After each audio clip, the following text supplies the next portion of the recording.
los árboles, en el suelo, en troncos que están en el suelo, eh, vemos manchones verdes. Pero cuando nos acercamos un poco más, podemos observar otro tipo de paisaje, que también se le llama microbosque, ¿no? Y que ahí esconden distintas formas de vida, tales como esta, podemos ver algo así, podemos ver algún paisaje como este, sería quizás un micropaisaje. Las plantas que acabo de mostrar son briófitas y son plantas de un pequeño tamaño y es el segundo grupo más diverso de plantas en todo el planeta, después de las plantas con flores.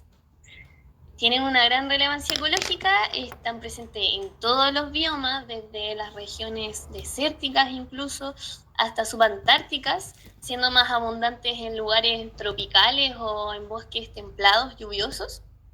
Y también son un linaje de gran antigüedad. Estas plantas, el linaje de estas plantas data de hace 500 millones de años. Y este gran grupo llamado briófita está compuesto por tres linajes. En verdad, las briófitas como grupo es un grupo que se le llama parafilético. Es un grupo que no es natural, pero reúne aquellas plantas que tienen ciertas características en común. Tenemos los musgos, las hepáticas y los antocerotes.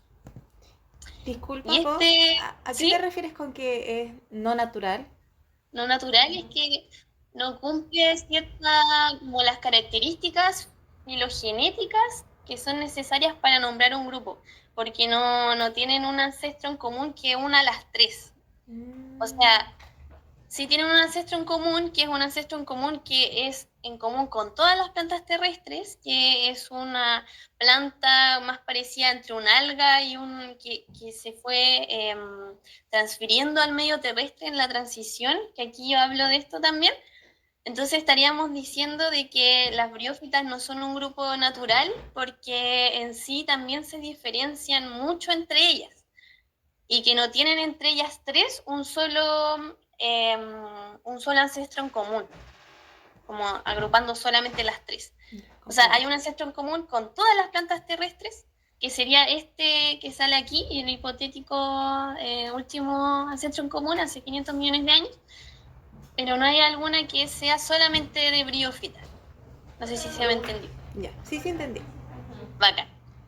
Entonces, bueno, como dije anteriormente, este linaje tiene muchos años, casi 400 millones de años, y el último ancestro común fue hace 500 millones de años, en donde briófitas y traqueófitas divergieron. Aquí podemos ver a más detalle, y esto ocurrió en la transición de la vida del medio acuático al terrestre. De aquí podemos observar que son plantas basales. Por eso se les llama también que quizás son plantas prehistóricas o más vinculadas a algo muy antiguo y se las trata quizás de plantas primitivas, pero no es tan correcto llamarlas así, debido a que ya existen hoy en día y han evolucionado lo suficiente como para decir que son igual de evolucionadas que las plantas con flores, por ejemplo. Pero sí son plantas que son muy antiguas, que aparecieron aquí dice, hace 500 o 400 millones de años atrás. En la transición, como dije anteriormente, de la vida del medio acuático al terrestre. Y bueno, este gran grupo, que ya llamamos que no era un grupo natural, pero sí cumplen características en común, las briófitas, o sea, los musgos, las hepáticas y los antocerotes. Estas plantas, en primer lugar, absorben agua desde la superficie de su cuerpo vegetativo. Y esta agua se transfiere a través de difusión simple hacia el interior. Y no poseen un sistema vascular, esto quiere decir que no poseen tejidos especializados en el transporte de agua y de los productos que generan en la fotosíntesis, como los azúcares. También son organismos poiquilohídricos. como absorben agua a través de su cuerpo vegetativo, y no poseen un sistema tampoco vascular y tampoco los mecanismos para controlar la pérdida de agua. Por eso es que se le llama que cumple o tiene el rasgo fisiológico de ser poiquilohídrico. Esto quiere decir que el contenido de agua interno varía en relación a la humedad ambiental. Esto porque no posee, por ejemplo, estomas como las otras plantas vasculares, que son estas ventanitas que están en el envés de la hoja, que se abren y se cierran para controlar el flujo de agua. Y por esto mismo, debido a que pasa mucho tiempo, no tienen los mecanismos suficientes para retener el agua dentro de estas plantas, de sus mismos cuerpos, generalmente poseen el rasgo de ser tolerantes a la desecación. Aquí podemos ver un musgo totalmente desecado y al lado yo creo que este musgo justo estaba en una posición, porque estos son dos musgos distintos, o sea, son individuos distintos en un mismo tocón. Entonces yo me imagino que el primero, el que estaba secado, pasó mucho tiempo que le llegó mucho el sol, entonces ahí el contenido de agua, se evaporó su contenido de agua interno y se cerraron las hojas y esta capacidad puede cambiar dependiendo de la humedad ambiental. O sea, si la humedad ambiental es más alta, estas hojas se van a abrir y van a verse de esta manera como en la segunda foto. O sea, y esto va a ocurrir las veces que la humedad ambiental varíe. Y pueden pasar también mucho, mucho tiempo de secada. Es por eso que, por ejemplo, en verano podemos observarlas totalmente secas, pero si es que llega una lluvia, podemos notar que al tiro recuperan su estado fisiológico. Esto es debido a que también al momento de secarse, estas plantas suspenden su metabolismo y es decir, no hacen fotosíntesis, no hacen nada, están como en estado de latencia. Y cuando estas plantas son rehidratadas, recuperan rápidamente sus funciones fotosintéticas y metabólicas, rápidamente. Bueno, también ahora yéndonos a la morfología. Una pregunta. Sí, obvio. Parece que entró No, yo levanté la mano. Ya. No veo eso, así que dele nomás. Las briófitas mueren. Sí, mueren. Igual tienen un punto en que ya no hay vuelta atrás. Y también depende de su fenología. Esto quiere decir, por ejemplo, en las plantas generalmente hay plantas anuales. Esto quiere decir de que son de una sola temporada. O sea, liberan su espora o, no sé, semillas, dependiendo de la planta, y se mueren. Pero yo creo que tú te referías como a morirse por desecación. Sí, o sea, como que al final cumplen un ciclo y por eso mueren. Claro. Es que es bien particular de cada especie y de cada grupo. Hay plantas que son anuales, que crece la espora que la anterior generación liberó. Esa espora queda en los periodos secos y cuando la humedad, no sé, en el invierno, esa espora recibe agua, se desarrolla y forma la planta. Y cuando ya llega de nuevo la temporada seca, justo antes de eso, esa briófita muere. Muere y queda en forma de grandes esporas resistentes a la desecación. Pero eso también es muy variable porque también hay briófitos que son súper longevos, que llegan a vivir no sé si cientos, pero muchos años. Pero así también como han pasado otras briófitas mucho tiempo secas, por ejemplo las que guardan en herbarios, está documentado, descrito, de que esas briófitas que pasaron 100 años desecadas, guardadas en estas reservas en los herbarios, cuando las rehidratan, vuelven a vivir. Entonces es bien variable dependiendo de, como se dice siempre, dependiendo de la especie, es bastante variable. Comprendo. Gracias. Igual me imagino que, por ejemplo, las pueden matar situaciones que generen como daño vegetal, daño de los tejidos, cosas así. Por ejemplo, Claro. no creo que sobrevivan a un incendio. No sobreviven a un incendio. Ya. Pero sí suelen ser las primeras plantas que vuelven a rebrotar. Sí, igual yo creo que las esporas quedan en forma de resistencia, porque eso también es una característica de ellas, que son pioneras de la colonización de nuevos ambientes. Entonces son las primeras que rebrotan al momento de un incendio o cuando ocurre una erupción volcánica. Claro. Son las primeras en aparecer. Sí. Gracias. Bueno, y también algo muy particular de las briófitas es que poseen dos partes en su estructura completa, digamos. O sea, está la estructura fotosintética, que sería el gametofito, se le dice, y cuando llega el momento de la reproducción, aparece un esporofito, que es lo que vemos acá arriba. Pucha, no tengo el cursor. Voy a sacar aquí un poquito para mostrar. Entonces, acá sería el gametofito y el esporofito. El gametofito es lo que realiza fotosíntesis y es la fase dominante. O sea, vamos a ver siempre la briófita, en la mayoría de su vida, siempre va a estar en este estado, en estado de gametofito.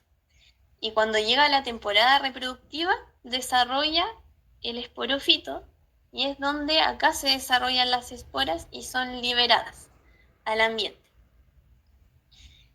Bueno, estas plantas tampoco no poseen sistema vascular, como dije anteriormente, y tampoco poseen hojas ni raíces verdaderas como tal, sino que en estas plantas se les llama de otra manera. En vez de hojas se les llama filibios, y en vez de raíces se les llama rizoides. Los rizoides, a diferencia de las plantas vasculares, no tienen la función de absorber agua, sino solamente la función de adherirse al sustrato de donde vivan. Y bueno, ahora entrando de lleno en las tres tipos de briófitas que ya tenemos. En primer lugar están, bueno, aquí en esta imagen, hepáticas, musgos y antocerotes. También difieren mucho entre ellas morfológicamente. O sea, tienen estas características que yo mencioné antes, que son generales en este grupo de plantas, gran grupo de plantas, pero hay características que son específicas de cada una de ellas. En primer lugar, con los musgos, es el grupo de briófitas más diverso, tiene cerca de 13.000 especies en todo el mundo, y lo más distintivo que podemos observar es su simetría radial. O sea, cuando observamos un musgo desde arriba, podemos ver que las hojas, es decir, los filidios, están en forma de espiral. También las hojas de estas briófitas tienen costa, como las plantas vasculares, que también hay una, como, a ver cómo decirlo, como una analogía también a la costa de las plantas vasculares. O sea, yo dije que no tienen sistema vascular, pero tienen como si fuera un sistema vascular. Igual cumple esa función. Entonces, en los musgos en general, podemos observar que las hojas tienen una costa, y eso no la tienen las otras briófitas, ni las hepáticas ni los antocerotes. En cuanto a su esporofito, que es lo que libera espora, también es muy distintivo entre el otro grupo de briófitas. O sea, tiene distintas estructuras que las hace únicas y que son solamente de musgos. O sea, posee en primer lugar una caliptra, aquí también voy a sacar aquí para mencionar bien, una caliptra que es como si fuera una hoja modificada y es lo que recubre la cápsula, que sería toda esta estructura de acá, antes de madurar. Entonces al momento de que madura y que se producen las esporas, este gorrito, por así decirlo, se libera y en muchos casos vemos otra estructura llamada opérculo. Y este opérculo también es como si fuera un segundo sombrerito que también se libera y deja abierta esta cápsula para la posterior liberación de la espora y para la reproducción de estas plantas. Y sí, y también dentro de los musgos tenemos dos formas de reconocerlos o de diferenciar entre ellos, que tienen que ver con la forma de crecimiento y cómo el esporofito se desarrolla. ¿Desde dónde se desarrolla? Tenemos musgos que son acrocárpicos y musgos pleurocárpicos. A ver, creo que puedo sacar esto. Ahí sí. Un musgo acrocárpico es solamente una rama, un gametofito que crece hacia arriba, y el esporofito se desarrolla en la punta de esta planta. En cambio, el musgo pleurocárpico es un musgo que crece horizontalmente sobre el sustrato. Entonces, los esporofitos crecen no en la punta, sino en distintas partes de este gran tallo, que eso se me olvidó mencionar, de que en vez de tallo, las briófitas tienen un caulidio. Ahí podemos ver. Entonces, este esporofito crece a través de este caulidio, que sería el tallo, como analogía. Ya, a ver, voy a ponerlo grande de nuevo. Sí. Y en cuanto al ciclo vital de las briófitas, bueno, en general tienen más o menos esta estructura y ciclos a seguir. A ver, de nuevo voy a poner acá. Bueno, en primer lugar tenemos el esporofito maduro, grande, con el esporofito desarrollado. Entonces, como dije anteriormente, esta caliptra, este sombrerito, se cae cuando la cápsula está madura, al igual que el peristomio, o sea, el opérculo, perdón. Entonces este opérculo se abre y libera las esporas, y es donde estas esporas germinan y se desarrolla de nuevo un gametofito. Y aquí anteriormente también ocurre la fertilización, o sea, este esporofito nace a partir de la fecundación, como ocurre en los humanos, de un espermatozoide con un óvulo. Entonces, anterior a esto ocurrió una fecundación y es ahí donde crece el esporofito. Si no se entiende algo, no duden en preguntar, que igual es un poco denso, creo. Bueno, y así con los musgos. Podemos observar que tienen muchas estructuras, muchas formas de vida. O sea, ya vimos que tenía cerca de 13.000 especies, entonces podemos encontrar musgos de mucha diversidad de formas y estructuras. Por ejemplo, acá tenemos que es súper muy reconocido, o bueno, no sé si, bueno, yo como persona que ve musgos, para mí es como muy icónico, pero quizás pasa desapercibido. Pero el musgo pinito, ¿qué le dicen? El Dendroligotrichum dendroides, y suele crecer hasta 30 centímetros y es uno de los musgos más grandes del mundo, y lo tenemos en Chile. Bueno, también podemos observar aquí otro musgo, otra vez Dendroligotrichum dendroides, y ya pasando a las hepáticas, que son otro grupo de plantas dentro de las briófitas. Existen también distintos tipos de hepáticas. Tenemos hepáticas foliosas, que contienen filidios, hepáticas talosas, que pueden ser simples y complejas, Y el esporofito se diferencia grandemente con los musgos, llegamos a observar más en detalle. Bueno, aquí en verdad se ve de que el musgo no, o sea, la hepática no posee esta caliptra ni el opérculo, sino solamente una cápsula que en su mayoría de veces es bien redonda. Y se abre generalmente en 4 valvas y posee una seta, que es lo que une el gametofito con el esporofito, y alino, o sea, transparente. Y dentro de esta cápsula contiene el áteres, que es otra estructura que es única y solamente en hepáticas, que son unas estructuras que en forma de hélice que sirven como un proyectil. O sea, esta estructura, al momento que esta cápsula está cerrada, es como si fuera un resorte, finalmente. El resorte está comprimido y cuando se abre esta cápsula, los eláteres con su energía potencial se desenrollan y así promueven o ayudan a la dispersión de esporas finalmente. Y eso solamente en hepáticas. Y dentro de las hepáticas, bueno, aquí estaba la imagen más grande, aquí está la cápsula abierta y los eláteres.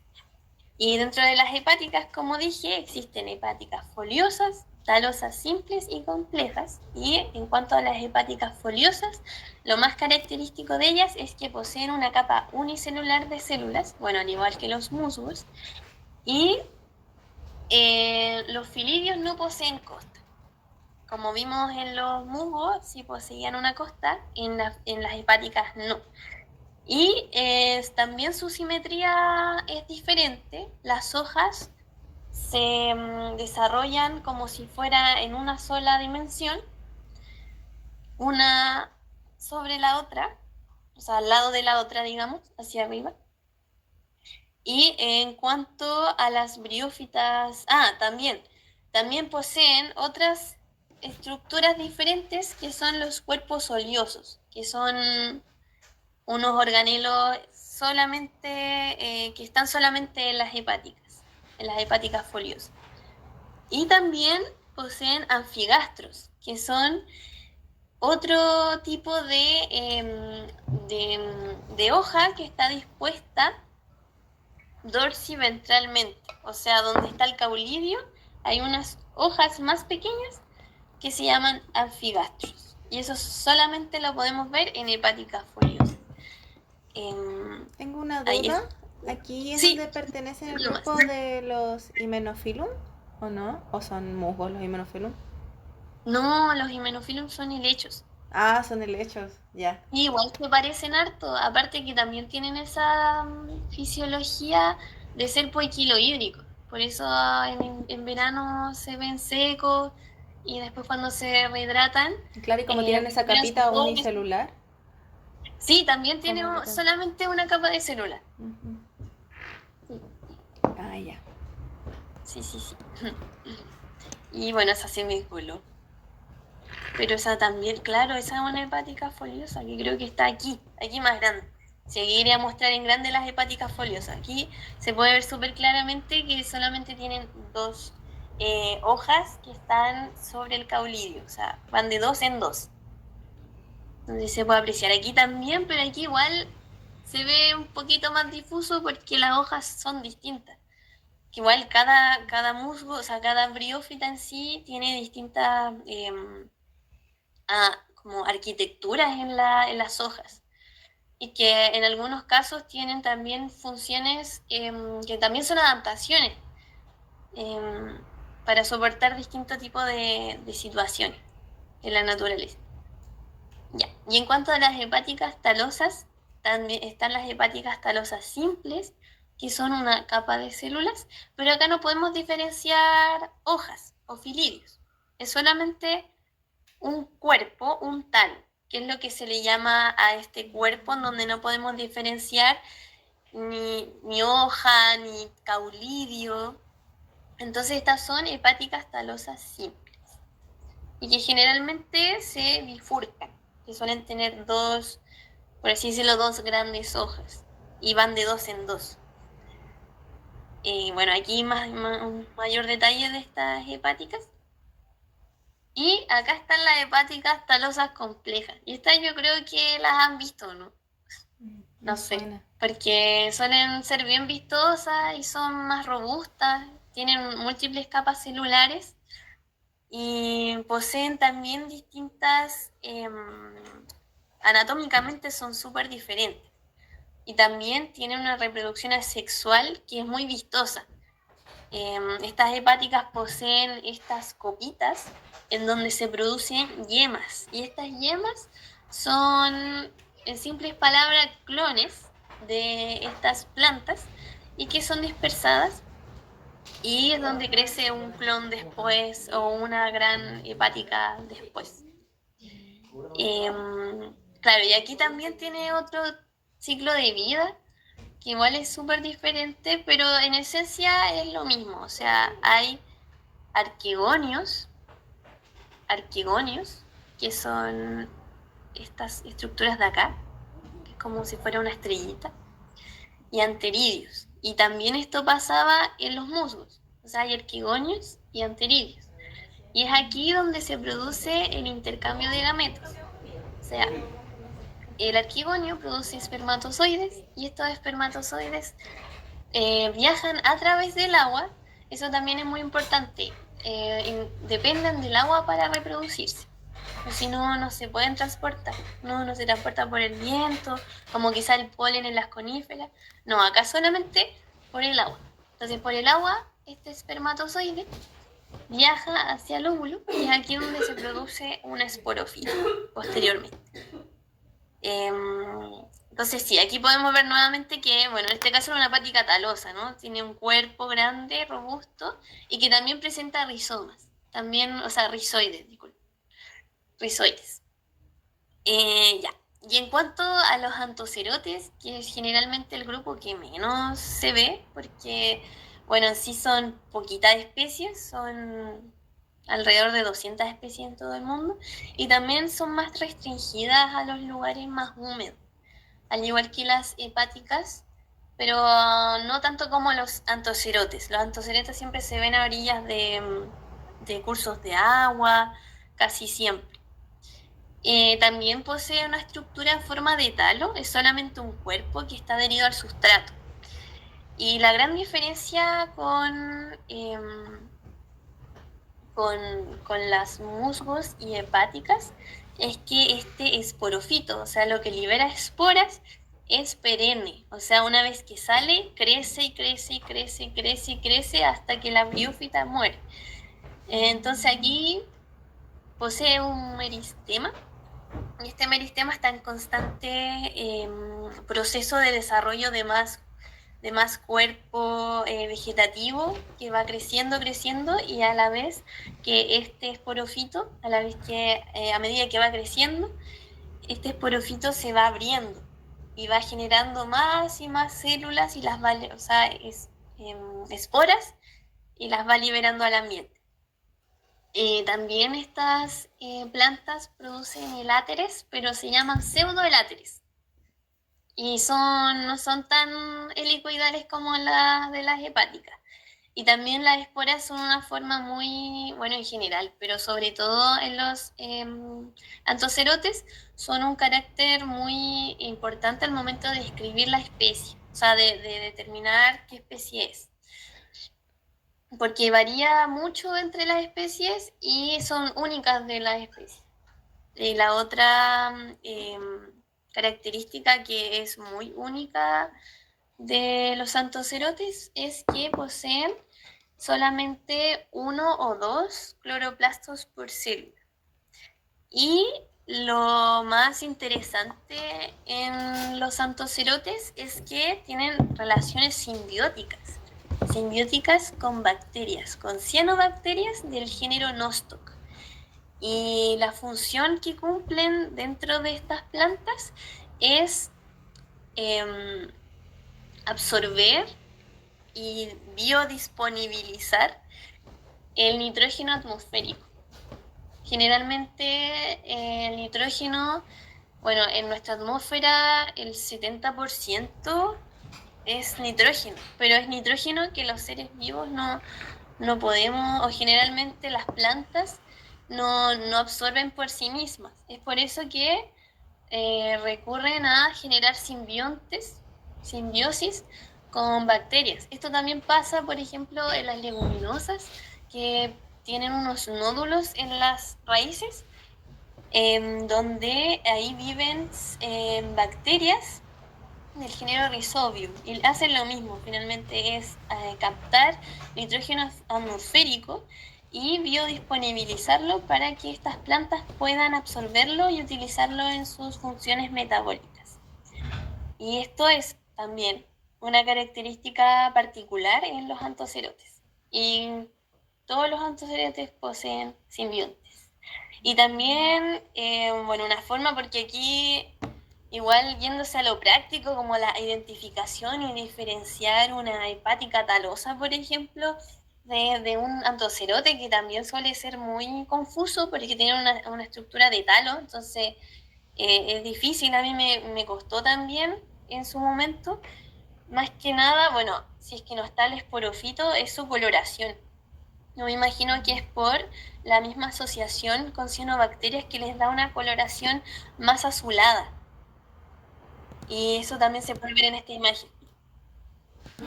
Sí, igual tienen como un Sí, aspecto como similar a los líquenes.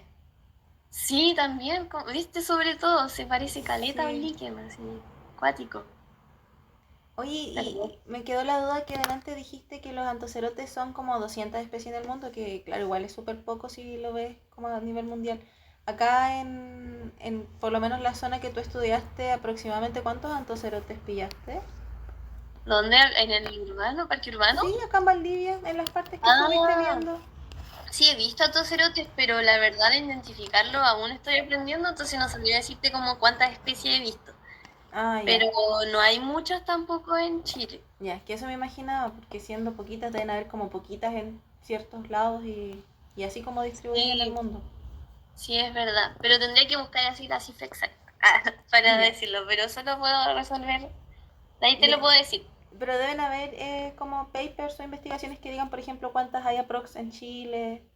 Sí, Descubiertas, sí, porque de hecho, igual me imagino se me que olvidó decirlo. igual Pero me imagino que es sí como un puedo mundo por ver- descubrir. sí, sí hay una, de hecho, a ver, está. Aquí tengo otra presentación que hice hace un tiempo Bueno. y aquí se ve bacán la distribución en Chile, que la mayoría está en zonas más húmedas, o sea, desde la Araucanía, bueno, Biobío, Araucanía, hasta Magallanes. Y en Magallanes es donde esto se dispara y de hecho, bueno, creo que lo mencioné ese día en la reunión, de que hay más cantidad de briófitas que de plantas vasculares. O sea, hay más diversidad de briófitas. Mm. Ujú. Pero también podemos ver no sé, en Valparaíso, Coquimbo, también están muy abundantes. En El, Valparaíso, en la región de Valparaíso metropolitana, hay una diversidad tremenda y también mucho grado de endemismo. qué origen que en Y la zona centro haya menos. Donde hay menos. o sea, yo me imagino que igual es que es por finalmente, porque a pesar de que estas plantas sean tolerantes a la desecación, también requieren de la humedad para sobrevivir. O sea, en Valparaíso también, o en las zonas áridas, en general se observa una estación anual. O sea, esto quiere decir que también tienen una estrategia de evitar las estaciones secas. Entonces, me imagino que también la falta de humedad es una limitante para que se desarrollen. Sin embargo, también existen hartas. Hay mucha diversidad de especies también en esa zona. Bueno. Sí, a ver, ya. Voy a proseguir aquí. Bueno, y aquí tengo una recapitulación porque es caleta de info, siento yo. Entonces acá tengo una recapitulación de la morfología de los tres grupos. Voy a salir, ¿no? Primero tenemos los musgos, las hepáticas, foliosas, o sea, que tienen hojas, y las talosas, que tienen un talo, y los antocerotes. Entonces aquí podemos ver a nivel de gametofito y de esporofito. que en los musgos el esporofito contiene muchas más partes, o sea, es más complejo, por así decirlo. O sea, el opérculo, siempre se me olvida ese, el peristoma, no, siempre olvido esa parte, el opérculo y el peristoma. En cambio, en las hepáticas talosas y foliosas no contiene ni caliptra, ni opérculo, ni peristoma. Es solamente una cápsula que se abre en 4 valvas, pero sí estas contienen estas otras estructuras llamadas eláteres. Y en cuanto a los antocerotes, bueno, también tiene una estructura de talo. El gametofito es perenne, siempre está produciéndose. Y también las esporas están acompañadas de eláteres, pero en este caso son pseudoeláteres. Y en cuanto a la importancia de las briófitas, cumplen hartos roles ecosistémicos, muchos. Y bueno, como son partícipes activos de los ciclos biogeoquímicos, de los ciclos en cuanto a los ciclos del carbono, del nitrógeno, como podemos ver por los antocerotes, cumplen roles importantes en la sucesión ecológica y también tienen interacciones ecológicas complejas con aves y mamíferos y también crean microhábitats y, y también aquí hay otro concepto diferente que es la briósfera, que ahí se los voy a comentar. Pero primero, para hablar del ciclo del carbono, aquí hay que hablar sí o sí del sphagnum. El sphagnum es un musgo que es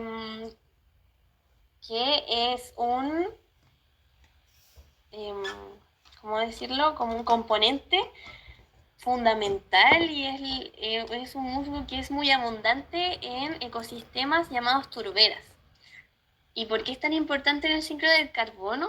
Bueno, en general, como las briófitas son plantas, absorben CO2 y secuestran carbono. Y es en las turberas donde se acumulan gigatoneladas de carbono.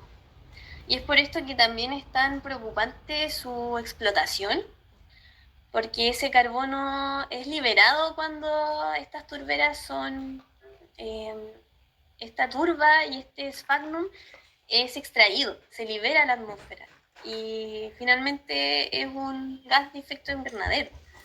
Y es súper preocupante eso y es algo que en Chile igual está súper poco manejado, está muy mal manejado. Se supone que existe una extracción sustentable y el Estado, bueno, en este caso fue el gobierno de Boric en donde eso ocurrió, de que se promovió la extracción sustentable de sphagnum. Y eso en verdad no está estudiado y si es que, bueno, es que la extracción tampoco se hace de la forma que sea, no se va a hacer sustentablemente porque estos ecosistemas se demoran miles de años en formarse. Entonces no puede haber una regeneración tan importante. Entonces por eso es bastante preocupante su extracción. Pero sí, esto lo ocupé más que nada para ejemplificar de que las briófitas cumplen un rol fundamental en los ciclos del carbono y también en la sucesión ecológica. Como mencioné un poquito anteriormente, cuando existe un nuevo bioma o ocurre un incendio o una erupción volcánica, los líquenes y las briófitas son las primeras en colonizar estos espacios y así dan vida o sustento de vida para la colonización de otras especies como plantas vasculares y así formar un gran ecosistema. Y también cumplen interacciones muy complejas dentro de los bosques. Hay un estudio súper entretenido y con una bonita historia de la interacción entre un musgo y el picaflor chico. Ciertos investigadores se fueron encontrando estos nidos que generalmente las aves en general suelen utilizar musgos para la producción de sus nidos Pero en este caso recolectaron varios nidos de estos y se encontraron que contenían un musgo en particular. Y que observando los bosques, que en bosques templados lluviosos, aquí cerca, se hizo en Oncol, de hecho, el estudio, observaron de que no era el musgo más abundante. Entonces, ¿qué pasaba ahí? O sea, el picaflor seleccionaba muy minuciosamente el musgo que quería para su nido. Y se preguntaron por qué. O sea, ¿por qué este picaflor utilizaba el musgo menos abundante de estos que hay, que son pendantes? Porque también existen como 3 especies que son pendantes, pero la ancistro de Genoplexa es la menos abundante dentro de los bosques. Entonces, hicieron algunos estudios después y se encontraron de que este musgo poseía propiedades antifúngicas y antibacterianas.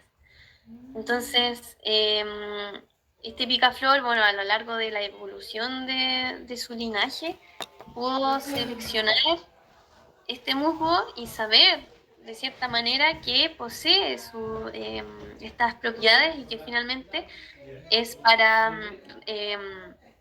aumentar el fitness de su propia existencia. Entonces es Yo, muy interesante cómo las briófitas también cumplen un elemento, son un elemento importante en las interacciones. Y aparte también hay una interacción como tripartita, porque el picaflor es polinizador. O sea, también ahí estaría promoviendo el fitness de los árboles que este picaflor poliniza. Así que esto es, a mí me pareció pero interesantísimo cuando lo escuché, la verdad. Y aparte también este musgo produce un compuesto que es incompatible con los mamíferos. Y uno de los depredadores más importantes es el monito del monte. Entonces, ahí genera una protección también para la depredación de sus huevos, utilizando este musgo, que aparte de tener propiedades antifúngicas y bacterianas, posee este otro elemento que es incompatible con los mamíferos. Y ¿tienes, también, ¿sí? ¿tienes el estudio como para que nos lo compartas? ¿El Sí, mira, paper? aquí está el paper y se los puedo compartir y todo. Ya, Puedo fantástico, porque está compartir súper material. interesante. Sí, es súper interesante. Es loquísimo. Y pues ahí se los puedo compartir y puedo compartirles también más info y todo. Tengo harta info para compartir. Buena, ahí habría que Fácil. ver como la relación de la distribución de este musgo, como si se relaciona con la distribución del picaflor, porque al final Muy buena pregunta esa. como que me entra la duda qué pasa, así como es poco abundante, qué pasa en los lugares donde hay picaflor chico, pero no hay de este musgo, que me imagino que deben Claro. habrán otros musgos con las mismas propiedades o cómo se Oye, adaptarán. muy buena esa pregunta, po, porque puede ser que utilice otro, Ujú. o también puede ser que sea un limitante para la propia distribución del picaflor. Claro, que no esté como tan abundante o bueno, cosas así. Sí, pues, bacán, wow, está bacán eso. Y también las briófitas generan microhábitats para distintos tipos de invertebrados, de artrópodos o de, bueno, insectos y arácnidos como los opiliones, como podemos ver ahí. Es por eso que si observamos bien, casi siempre dentro de, bueno, en el dosel, o sea, no el dosel, como las especies que crecen en epífita, o sea, en los troncos, en los árboles, siempre se observan muchas telas de araña. Entonces ahí es donde generan ese micro ambiente para poder generar, o sea, para generar un hábitat finalmente. Bueno, y también esto es muy entretenido. A mí me voló la cabeza también, al igual que lo del picaflor chico. Y que también existe otra forma de ver la diversidad, que es a través de la microdiversidad. Entonces aquí se hizo un estudio de un musgo en la Antártica, más encima, en donde se secuenció este musgo y se encontró que habían 263 taxas, o sea, 263 organismos, tipos de organismos que vivían sobre este musgo. Entre ellos bacterias, protistas, hongos. Entonces aquí ya, igual estamos hablando de otro tipo de diversidad, que es donde las briófitas son finalmente la fuente o el sustrato o sustento de esta diversidad, que sería microdiversidad. Y con eso termino mi humilde introducción al mundo de las briófitas. Y espero que les haya gustado, que les haya interesado. Para mí son plantas muy... para mí ha sido súper importante, en verdad, conocerlas. Me ha gustado mucho observarlo diminuto. Encuentro que ahí existen cosas maravillosas y que está bacán que esto se comparta igual y que podamos también valorar lo pequeñito que tenemos. Y también, bueno, también quedaron hartas cosas en el tintero. Me faltó hablar, por ejemplo, bueno, ahí hablé un poco de la distribución en Chile, de las briófitas, pero también quiero agregar de que en Chile está el 10% de la diversidad mundial de briófitas. Y eso es caleta, porque en vasculares tenemos alrededor del 5% de diversidad. Entonces, claro, y aparte que hay pocas personas que las estudian, entonces ahí hay como una deficiencia que ojalá que de a poquito vayamos interesándonos más en estas plantitas, porque yo creo que hay muchas cosas por descubrir, siempre se están descubriendo nuevas especies también, y yo creo que cumplen muchas interacciones, así como por ejemplo la del picaflor, yo creo que hay muchas más.